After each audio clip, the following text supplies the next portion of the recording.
So hello everyone, कैसे हैं आप सब। I hope you all are doing well. तो आज हम स्टार्ट करने जा रहे हैं एक another topic of our C plus plus series, that is pointers in C plus plus. तो आज हम एक बहुत ही ईजी तरीके से अपने इस टॉपिक को समझ रहे होंगे। एंड जब हम बात करते हैं पॉइंटर्स की तो बहुत ही ज़्यादा एक इम्पॉर्टेंट टॉपिक बन जाता है, क्योंकि जब हम सी प्लस प्लस में हमें जब वर्क करना होता है हमारे मेमोरी एड्रेसेस के ऊपर, तब हमारा पॉइंटर्स का जो टॉपिक है ये बाहर निकल के आता है बेसिकली। तो और समटाइम्स ये जो टॉपिक है ये बहुत ही लोगों को बहुत ट्रिकी टॉपिक लगता है, बिकॉज इसका इम्प्लीमेंटेशन उन्हें समझने में बहुत दिक्कत होती है एंड ये कैसे वर्क कर रहा है हमारी मेमोरी एड्रेस के ऊपर। इस चीज़ को आज हम देख रहे होंगे और बहुत ही ईजी वे में इसको समझ रहे होंगे। तो विदाउट एनी फर्दर डिलेज हम सीधा बात करते हैं पॉइंटर्स के ऊपर। तो पॉइंटर से पहले अगर तुम्हें ये पता हो कि लेट्स से एक मेरे पास इंट डेटा टाइप का एक वेरिएबल है, जो कि एक वेरिएबल x है और इसके अंदर मैंने कोई वैल्यू स्टोर कर रखी है। तो ये जो x वेरिएबल है ये हमारे सी प्लस प्लस में एक एड्रेस पे जाके स्टोर हुआ होगा, जो कि एड्रेस जो है वो बेसिकली एक यूनिक एड्रेस है। तो जो यूनिक एड्रेस है, लेट्स से वो कुछ भी यूनिक एड्रेस हो सकता है, ठीक है। तो यूनिक एड्रेस अगर मैं एक एग्जांपल ले लूँ कि वो हो सकता है हमारा 0x3155, लेट्स से ये एक हमारा एड्रेस है। तो अब जो मेरा पॉइंटर्स जो है, तो पॉइंटर बेसिकली क्या है, एक ऐसा डेटा टाइप है जो कि स्टोर करता है address of another data type. तो अगर मैं एक लेट से एक और एड्रेस में एक और डेटा टाइप बना दूँ, एक दूसरा टाइप का एक एक इंट डेटा टाइप का मैंने एक वेरिएबल बनाया y, इसके अंदर मैं x जो मेरा वेरिएबल है उसका मैं एक जो एड्रेस है वो मैं यहाँ पे स्टोर करा सकता हूँ बेसिकली, ठीक है। अब ये कैसे होगा, इसके लिए हमें पॉइंटर का सबसे पहले एक सिंटेक्स देखना होगा। तो हम पॉइंटर के अगर सिंटेक्स की बात करें तो पॉइंटर का सिंटेक्स जो है काफ़ी इजी है। अगर इसको सीधा समझे, अगर हम सरल भाषा में, तो पॉइंटर का सिंटेक्स देखो, सबसे पहले तुम्हें अपना यहाँ पे डेटा टाइप लिखना है। लेट्स से तुम्हारा जो यहाँ पे कोई जो भी तुम्हारा डेटा टाइप है वो तुम्हारा डेटा टाइप आएगा एंड डेटा टाइप के साथ तुम्हें यहाँ पे तुम्हारा पॉइंटर का नेम लिखना है, ठीक है। अगर हम अपने यहाँ पे पॉइंटर की बात करें तो हमारा पॉइंटर का नाम लेट्स से मेरा पीटीआर है।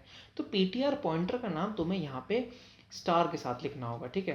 तो जो स्टार है बेसिकली, मैं तुम्हें स्टार का मतलब बताऊंगा क्या है, और यहाँ पे तुम्हें जो तुम्हारा वेरिएबल नेम है तो वो तुम्हें तुम्हारे जिस वेरिएबल का तुम एड्रेस स्टोर करा रहे हो दूसरे वेरिएबल के अंदर, तो उसका तुम्हें यहाँ पे उसको %% के साथ लिखना होगा, बेसिकली एंड ऑपरेटर के साथ लिखना होगा। तो लेट्स से मेरे पास एक x था, x वेरिएबल, उसका मैं यहाँ पे एड्रेस स्टोर करा रहा हूँ अपने पीटीआर के अंदर। अब ये जो x और एंड है, एंड को तो हम बोलते हैं अपना %, ठीक है। एंड ये जो स्टार है ये है मेरा D reference operator, D reference operator. अब इन दोनों का अलग अलग फंक्शन होता है। तो बेसिकली लेट्स से तुम्हारे पास एक वेरिएबल जो है x, int x equals to 5, जिसके अंदर तुम्हारा 5 वैल्यू स्टोर्ड है x के अंदर। अब तुम्हें जब उस x का एड्रेस लेना होगा, तो उस x का एड्रेस लेने के लिए तुम जब उसे सी आउट करोगे सीधा सिर्फ x, तो वो वहाँ पे तुम्हें 5 प्रिंट करा देगा। बट अगर तुम उस x को एंड के साथ अगर प्रिंट कराते हो तो कंपाइलर को ये पता है कि भाई अगर तुम इस डी रेफरेंस ऑपरेटर तुम्हारे किसी भी वेरिएबल के आगे लग रहा है तो बेसिकली जो यूज़र है उसका एड्रेस चाहता है। सिमिलरली अगर तुम इसे स्टार के साथ, एस्ट्रिक के साथ अगर यूज़ करते हो तो ये तुम्हें तुम्हारी वैल्यू दे रहा होगा कि क्या वैल्यू स्टोर है इसके अंदर। तो इसको समझते हैं, ठीक है। सबसे पहले जो इसका सिंटेक्स मैंने तुम्हें बताया, इसको हम देखते हैं डायरेक्ट अपने वीएस कोड पे कि ये कैसे वर्क कर रहा है। तो मेरे पास यहाँ पे सीपीपी का एक अपने पास बेसिक कोड लिखा हुआ है। तो यहाँ पे अगर मैं इंट x इक्वल्स 5 बना दूँ, let's say int x equals कुछ भी बना लेते, लेट्स से 10 बना दिया मैंने। अब इंट x इक्वल्स जो 10 है मेरा, एक मैं पॉइंटर बनाता हूँ सबसे पहले। तो मैंने एक पॉइंटर बनाया, मैंने तुम्हें पॉइंटर का सिंटेक्स बताया कि तुम्हें सबसे पहले यहाँ पे डेटा टाइप लिखना है, उस डेटा टाइप के साथ तुम्हें यहाँ पे तुम्हारा पॉइंटर नेम लिखना है एस्ट्रिक के साथ। Asterisk basically dereference operator है। तो तुमने यहाँ पे एक अपना पॉइंटर का नेम लिख दिया। अब उस पॉइंटर के जो नेम है इसके अंदर तुम किस वेरिएबल की वैल्यू स्टोर करा रहे हो तुम्हें वो लिखना है एंड के साथ। एंड जो है तुम्हारा %, होता है। तो तुमने एंड के साथ मतलब जब तुम क्या है कि पीटीआर के अंदर हमारी एक्स की वैल्यू, एक्स का जो एड्रेस है वो स्टोर हो रहा होगा, ठीक है।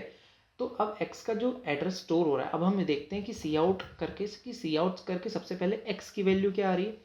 x की वैल्यू जानने के लिए हम इसके आगे एंड लगा देते हैं, तो चेक करते हैं। और यहाँ पे हम लगा देंगे अपना ptr, ठीक है। हम यहाँ पे डायरेक्ट सीधा ptr को प्रिंट कराते हैं। देखते हैं कि अब इन दोनों के अंदर हमारी क्या वैल्यू स्टोर्ड है। तो अगर हम इसे रन कराएं तो तुम देख सकते हो कि हमारे पास ये रिजल्ट आ रहा है कि दोनों का जो हमारे पास एड्रेस है वो दोनों का एड्रेस सेम आ रहा है। अगर मैं इस पीटीआर को जैसे कि मैं सी आउट कराऊँ, जो कि मैंने तुम्हें बताया था कि अगर तुम इसे डी रेफरेंस ऑपरेटर के साथ अगर इसे तुम सी आउट कराते हो तो ये तुम्हें जो वैल्यू स्टोर्ड है वो वैल्यू दे देगा। तो अगर मैं स्टार PTR कर दूँ, ठीक है, तो स्टार अगर हम PTR देखें तो देखते हैं कि क्या वैल्यू प्रिंट हो रही होगी इसमें। तो देखो हमारे पास दोनों तो ऊपर के एड्रेसेस सेम है, क्योंकि हमने PTR के अंदर x का एड्रेस स्टोर करा दिया था, साथ ही साथ हमारे जो x का जो एड्रेस स्टोर हुआ है वहाँ पे जो वैल्यू है वो भी उसके साथ स्टोर हो गई है। तो जो PTR जो हमने यहाँ पे रिटर्न करा है उसमें हमारी 10 की वैल्यू स्टोर हो गई। तो अगर मैं तुम्हें एक सिंपल वे में अगर तुम्हें पॉइंटर की डेफिनेशन बताऊं, तो पॉइंटर की डेफिनेशन कुछ नहीं है, एक बहुत ही सिंपल डेफिनेशन है कि pointer is a data type which holds the address of another data type. एक सिंपल सी पॉइंटर की डेफिनेशन। लेट्स से कि तुम्हारे पास ये वेरिएबल है, अगर हम इस एग्जांपल के थ्रू देखें, एक ये वेरिएबल जो है तुम्हारा, ये वेरिएबल के अंदर जो एड्रेस है ये मैंने एक पॉइंटर नेम में जाके स्टोर करा दिया है, ये इस पॉइंटर नेम के एड्रेस में स्टोर करा दिया है, ठीक है। और अब ये जो इंट x में जो वैल्यू जो डली हुई है तुम्हारी 10, और ये जो इसका एड्रेस है ये इसके साथ इस वेरिएबल के अंदर, इस PTR वेरिएबल के अंदर, एंड ये देखो मैंने जो तुम्हें सिंटेक्स बताया था, अगर मैं तुम्हें यहाँ पे एक सिंटेक्स, ये सिंटेक्स देखो, अगर तुम्हें ये जो सिंटेक्स है हमारा, ये सिंटेक्स में तुम्हें बताया था ये हमारा डेटा टाइप है, ये हमारा जो है ये पॉइंटर है, पॉइंटर हमारे एस्ट्रिक के साथ है, और ये जो हमारा वेरिएबल जिसकी हम वैल्यू स्टोर कराना चाहते हैं, ठीक है, ये हमने एंड के साथ लिखा हुआ है। तो हमारे बेसिकली ये जो एड्रेस है, ये जो एड्रेस था ये हमारा यहाँ पे जाके स्टोर हो चुका है, ठीक है। तो ये हमारा बेसिकली एक सिंपल पॉइंटर का चीज़ हो गया। अब तुम यहाँ पे समझ चुके होगे कि पॉइंटर क्या है एक ईजी वे में, ठीक है। आगे बढ़ते हैं। तो अब पॉइंटर जो अब हमने देखा, अब पॉइंटर में एक आगे कॉन्सेप्ट आता है पॉइंटर टू पॉइंटर, ठीक है, पॉइंटर टू पॉइंटर। तो पॉइंटर टू पॉइंटर बेसिकली एक टॉपिक है पॉइंटर के अंदर ही, पॉइंटर टू पॉइंटर। तो इस पॉइंटर टू पॉइंटर टॉपिक में नेम से पता चल रहा है कि जो जिस पॉइंटर पे हमने अपनी एक वेरिएबल की एड्रेस स्टोर कराया था, अब उस पॉइंटर को एक दूसरा पॉइंटर दर्शा रहा होगा बेसिकली। तो एक बहुत ही सिंपल सी चीज़ है इसमें समझने के लिए, कि जो मैंने पॉइंटर बनाया उस पॉइंटर को अब दर्शाने के लिए एक मेरे पास दूसरा पॉइंटर है, ठीक है। तो अब मैंने जो स्टोर करी थी वैल्यू, अब मैं उसे को एक दूसरे पॉइंटर में स्टोर करूंगा। अब तुम पूछोगे कि इसका सिंटेक्स क्या अलग है, मैं कहूँगा नहीं, इतना कुछ अलग नहीं है और कुछ चेंज है भी नहीं बेसिकली।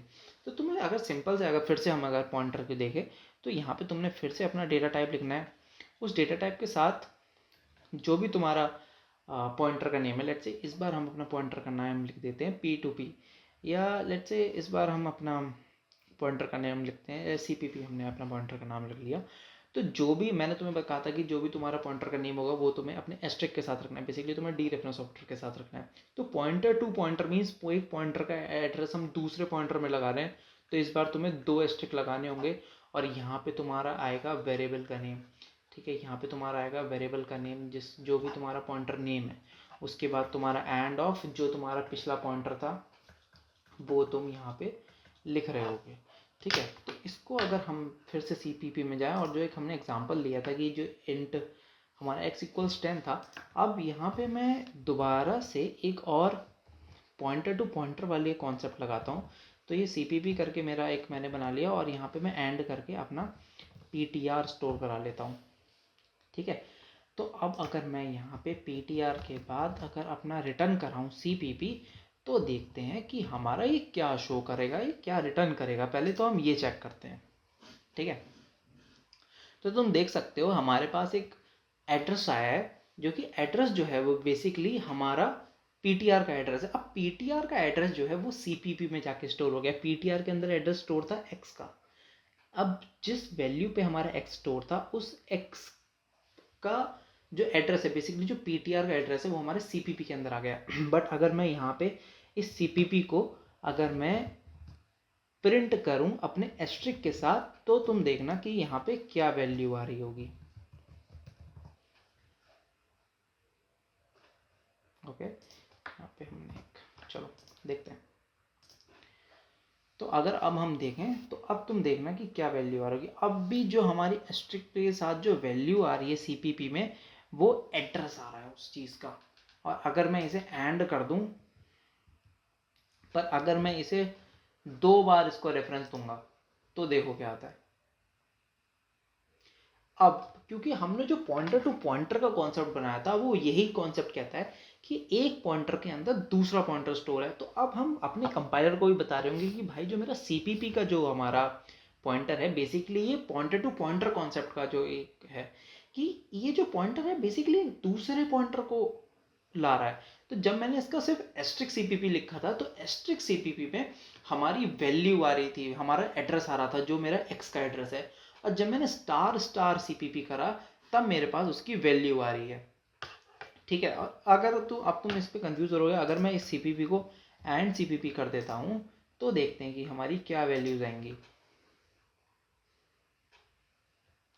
तो तुम देख सकते हो हमारा एंड सीपीपी करने पे एड्रेस आ रहा है हमारे पॉइंटर का, जो पॉइंटर का हमारा एड्रेस है। ठीक है, तो ये अब आई होप तुम्हें ये पॉइंटर वाली जो चीज़ है ये बहुत ही इजी वे में क्लियर हुई होगी। एंड आगे हम आने वाली वीडियोस में देख रहे होंगे कि पॉइंटर जो है कैसे फंक्शंस के साथ काम करेगा, फंक्शन में कैसे हम पॉइंटर की मदद से अपनी वैल्यूज भेज रहे होंगे call by value and call by reference के थ्रू, एंड कैसे एक पॉइंटर के थ्रू वैल्यू चेंज करने पे पूरे उसकी वैल्यू जो है पूरे वेरिएबल की वैल्यू ग्लोबली चेंज हो जाती है। तो इसको हम नेक्स्ट वीडियो में कवर कर रहे होंगे। मिलते हैं नेक्स्ट वीडियो में, तब तक के लिए stay healthy, stay safe. Thank you for watching.